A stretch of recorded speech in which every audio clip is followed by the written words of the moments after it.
Mampalaza ny distrikty Vangaindrano ny vokatra jirofo. Tsy namokatra loatra izany tamin'ity taona ity. Ho fanampian'ireo tantsaha sy ho fampianarana ny teknika fambolena vaovao no nahatonga ny ministera fambolena sy fiompiana nanome tohana ara-pitaovana ho enti mamokatra ho an'ny tantsaha. Isan'ireo nahazo tombony amin'izany ny Kaominina Manambondro. Tena ampy fampitongavana zakabe to ty zao.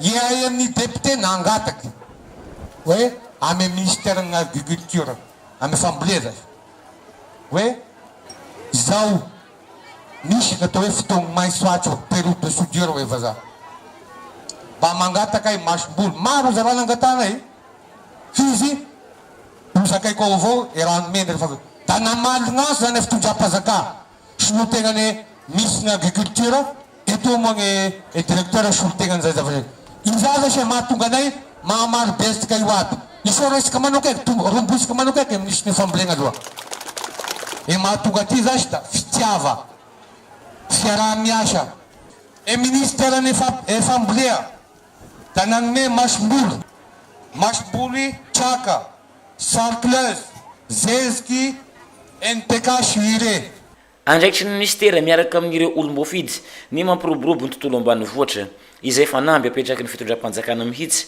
ny hampivoatra sy ana tsara ny fari-piainan'ny vahoaka malagasy. Porofo mivaingana azo tsapahitanana izao firesakinany rehetra.